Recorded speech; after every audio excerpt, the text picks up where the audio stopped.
Alhamdulillahi Rabbil Alamin wal aqibatu lil muttaqin wa la udwana illa 'alal zalimin. Allahumma salli wa sallim wa barik ala sayyidi wuludi Adam yawmiddin wa ala alihi wa ashabihi wa man tabi'ahum bi ihsanin ila yaumiddin, amma ba'd. Faqala al-muallifu hafizahullahu ta'ala wa adamallahu naf'a bihi wa bi barakati 'ulumihi fid dharain, amin. Al-babu tsalitsu fi syurutil batinati min a'malil qalbi, bayanu istiratil khushu'i wa huduril qalbi.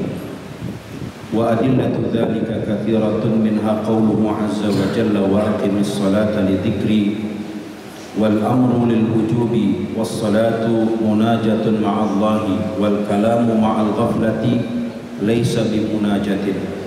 Hadza fil qira'ati wa dzikri.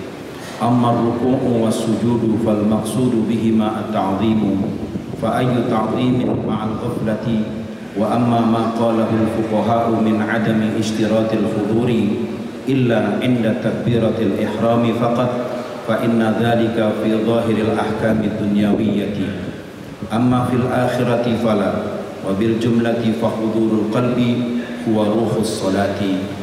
Wallahu a'lam bissawab. Hadirin jamaah salat zuhur Sivitas Akademika Universitas Indonesia, alhamdulillah siang hari ini kita diberikan kemudahan dari Allah Subhanahu wa taala untuk bisa hadir di tempat ini melaksanakan kewajiban kita kepada Allah dan juga melanjutkan kewajiban kita di dalam beragama, yaitu tafaqquh fiddin. Semoga kehadiran kita di sini Allah taala jadikan sebagai salah satu sababan min asbabi dukhulil jannah, sebagai salah satu sebab yang memudahkan kita semuanya masuk ke dalam surganya Allah Subhanahu wa taala. Jamaah yang dimuliakan Allah Subhanahu wa taala, kitab Sulamul Qasidin atau tangga orang-orang yang ingin menuju Allah, itu kalau diterjemahkan merupakan karya dari Kiai Thaifur Ali Wafa, seorang ulama asal Sumeneb, Madura, yang cukup lama beliau belajar di Makkah Al-Mukarramah, belajar kepada Syekh Ismail bin Zain Al-Makki dan Syekh Muhammad Yasin bin Muhammad Isa Al-Fadani, salah seorang ulama keturunan Minangkabau yang disebut sebagai salah satu pemuka ulama di kota Makkah Al-Mukarramah. Kiai Thaifur Ali Wafa ini karyanya lumayan banyak. Selain dari Sulamul Qasidin, beliau juga menulis satu karya di bidang fikih yang diberi judul Bughyatul Tullab, dan karya itu mendapatkan apresiasi dari seorang ulama besar bidang fikih yang disebut sebagai Sayyidus Sadat Syafi'iyah, pemimpin ulama mazhab Syafi'i di Al-Azhar Mesir, yaitu Syekh Abdul Aziz Asy-Syahawi. Lalu selain karya itu, beliau juga menulis karya dalam tata bahasa Arab, ilmu nahwu dan sorof. Ini menunjukkan bahwasanya lulusan pesantren juga punya masterpiece atau punya karya-karya pemikiran, karya intelektual yang tidak saja diakui sebatas lingkungan pesantren, tetapi juga di kalangan internasional.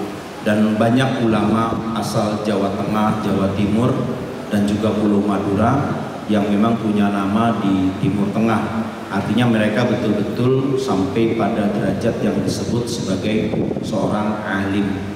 Jadi yang namanya alim itu artinya orang yang mempunyai ilmu. Ya, ulama merupakan jamak dari kata alim.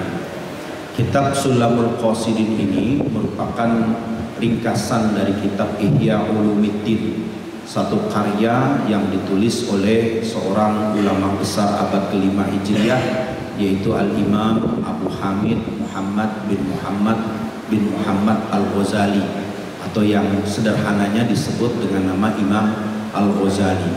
Sebutan imam itu untuk menunjukkan bahwa kapasitas yang bersangkutan itu layak untuk diikuti pendapat-pendapatnya, bukan imam dalam pengertian orang yang diikuti nanti di hari kiamat. Ya, karena di hari kiamat ya dikatakan dalam Quran surat Al-Isra ayat 71, al-yawma yunadawna bi imamihim, pada hari kiamat itu nanti semua orang dipanggil menurut imamnya, maksudnya menurut pemimpin-pemimpinnya. Nah, karena kita umat Islam, imam kita adalah Nabi Muhammad Sallallahu Alaihi Wasallam, maka kita dipanggil menurut nama imam kita, yaitu Nabi Muhammad Sallallahu Alaihi Wasallam. Tapi dalam konteks ilmu, ada orang-orang yang memang diberi julukan al-imam karena pendapat-pendapatnya diikuti oleh banyak orang. Orang-orang yang mengikuti pendapat ulama ini juga orang-orang yang mempunyai ilmu. Nah, ini satu tradisi yang memang tidak dikenal di kalangan akademisi barat, karena di barat tidak dikenal yang namanya al-imam. Di barat itu hanya dikenal profesor. Ya, profesor itu pendapatnya bisa diikuti dan juga bisa tidak diikuti. Jadi ada pendapat profesor yang sampai sekarang tidak terbantahkan, tapi ada pendapat profesor yang dibantah dengan penelitian dari profesor lainnya.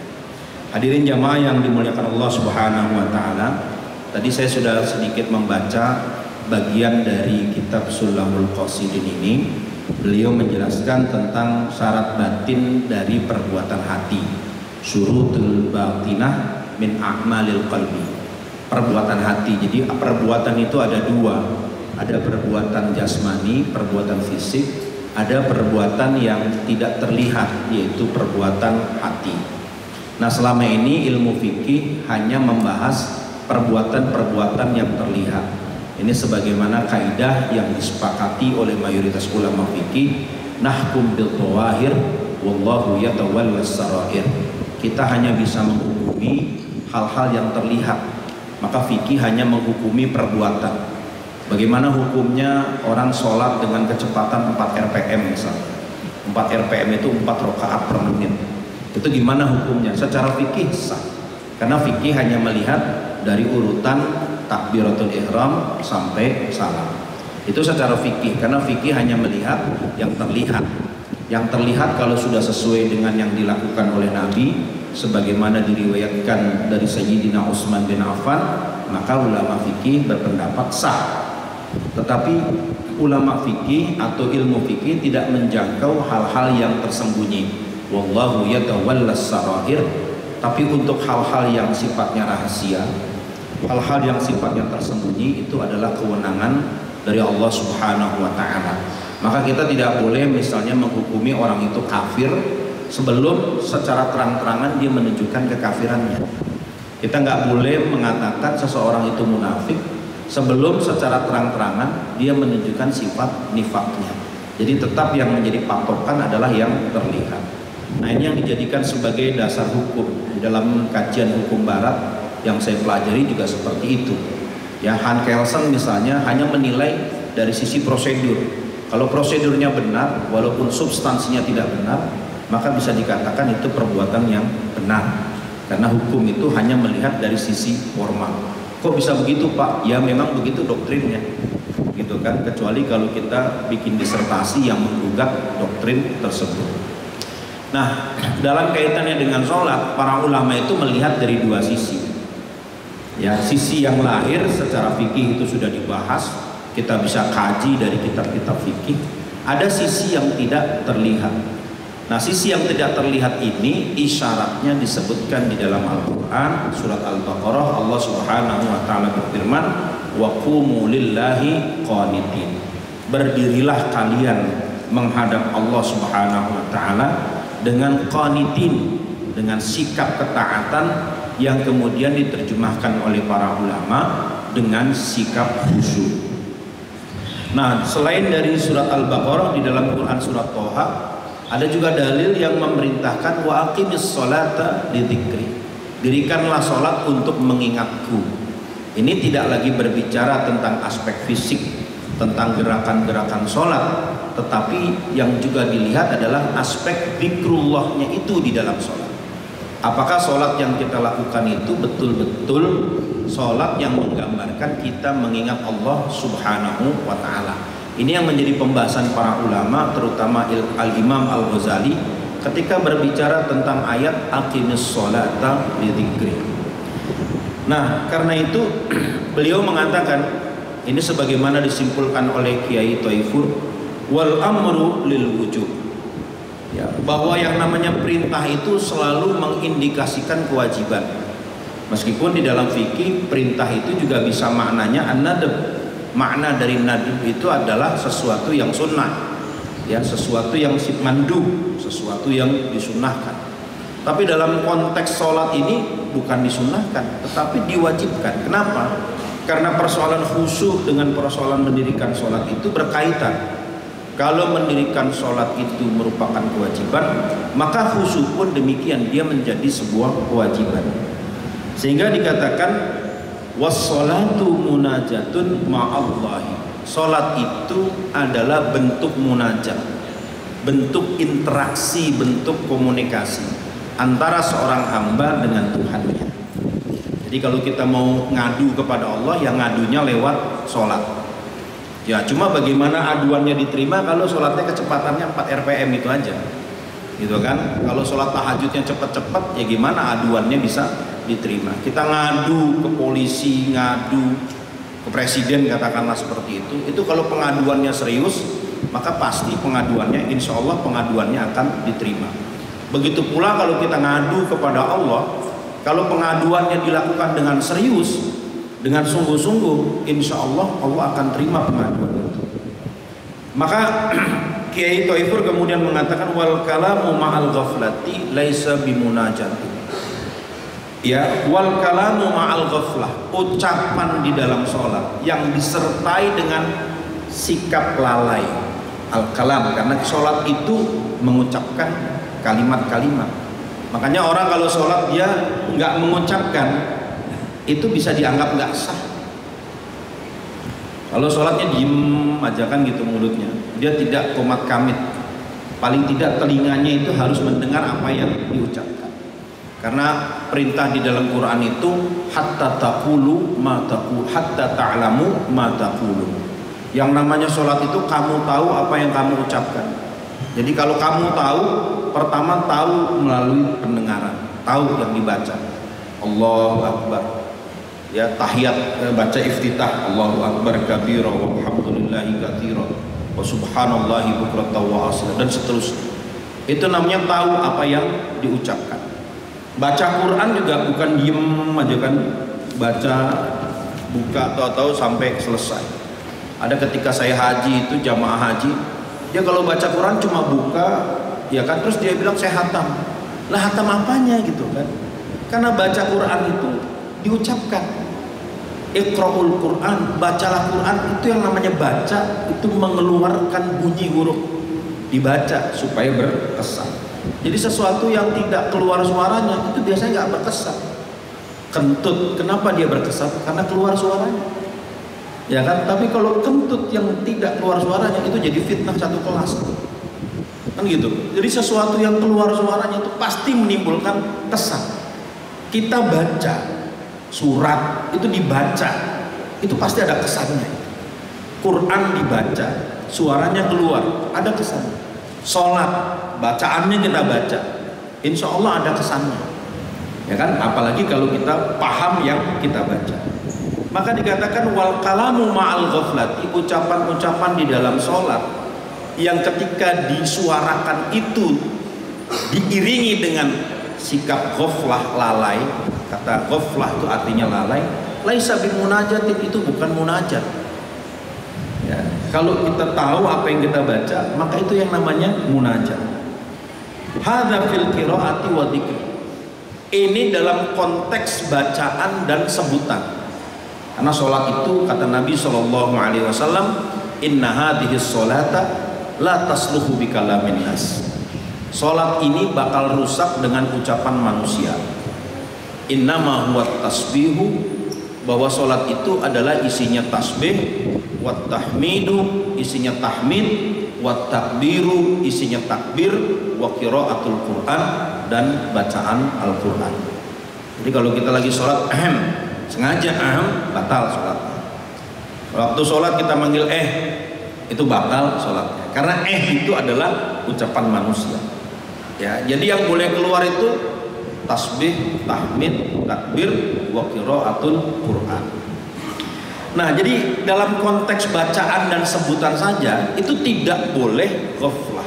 Ghaflah itu lalai.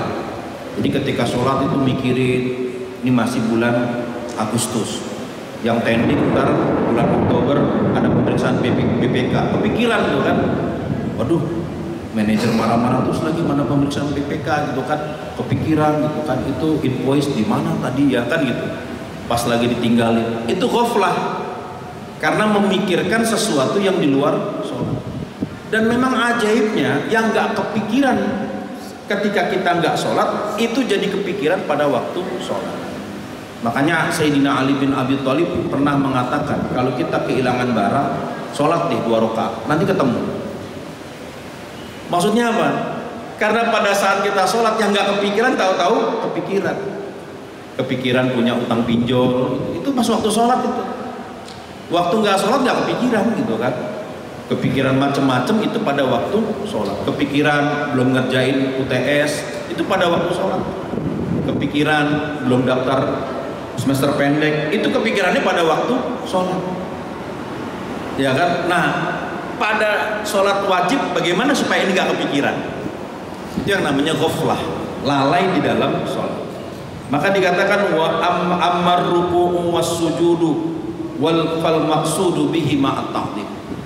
Kalau tadi ketika dalam bacaan dan sebutan itu tidak boleh lalai, maka demikian pula pada saat kita ruku dan sujud itu maka harus menghadirkan perasaan takzim, mengagungkan Allah Subhanahu wa ta'ala, bahwa kita sujud bukan menghadap tembok, kita sujud itu menghadap arah yang ditentukan oleh Allah. Kita sujud bukan menyembah Ka'bah, kita sujud menyembah Allah. Adapun Ka'bah itu hanya menjadi patokan arah.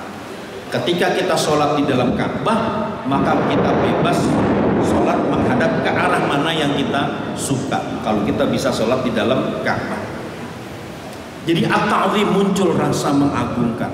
Ya Allah, sehebat-hebatnya kita manusia, setinggi-tingginya kita punya pangkat dan derajat serta jabatan, ya Allah, pada akhirnya kepala ini harus mencium tanah, ya kan? Sekaya-kayanya kita mengumpulkan kekayaan, maka semuanya itu akan kembali ke tanah. Semulia-mulianya manusia, pada waktu dia dikubur pasti dia akan diinjak-injak oleh tukang gali kubur. Nah, itu takdim di situ muncul di situ. Memang kita ini bukan siapa-siapa, ya kan? We are nobody, ya kan? Dan jangan sampai kita menjadi musuh everybody, because we are nobody. Kita ini bukan siapa-siapa. Di hadapan Allah kita bukan siapa-siapa, dan kita we are not somebody. Kita juga bukan orang istimewa di hadapan Allah Subhanahu wa ta'ala. Muncul takdim pada saat rukuk dan sujud. Sehingga Nabi SAW menganjurkan pada saat kita sholat sunnah terutama untuk melamakan sujud akhir, untuk menunjukkan bahwa kita ini takzim kepada Allah Subhanahu wa ta'ala. Itu maknanya. Fa ayyu ta'zimin ma'al ghaflah. Bagaimana mungkin orang itu bisa dikatakan mengagungkan Allah kalau dia juga lalai dari mengingat Allah. Jadi ada orang yang ketika sholat dia tidak ingat Allah Subhanahu wa ta'ala. Hadirin yang dimuliakan Allah Subhanahu wa ta'ala, semoga Allah Subhanahu wa ta'ala senantiasa membuat hati kita istiqomah dalam beribadah, menjauhkan kita dari sifat lalai. Semoga Allah Ta'ala tambahkan keberkahan karena ketaatan kita kepada Allah Subhanahu wa ta'ala. Semoga cuaca yang turun pada hari ini menjadi cuaca yang membawa keberkahan buat kita semuanya. Demikian yang bisa disampaikan, tidak bisa berpanjang lebar. Hadanallahu wa iyyakum ajma'in, wa ma taufiqi illa billah, alaihi tawakkaltu wa ilaihi unib. Allahumma anfa'na bima 'allamtana wa 'allimna ilman yanfa'una wa na'udzu bika min ilmin la yanfa'una. Allahumma inna nas'aluka ilman nafi'a wa rizqan thayyiba wa 'amalan mutaqabbala. Rabbana ighfir lana wa liwalidina warhamhum kama rabbawna shighara. Rabbana atina fid dunya hasanah wa fil akhirati hasanah wa qina adzabannar. Sallallahu ala sayyidina Muhammad wa ala alihi wa sahbihi wa sallam walhamdulillahi rabbil alamin. Wassalamualaikum warahmatullahi wabarakatuh.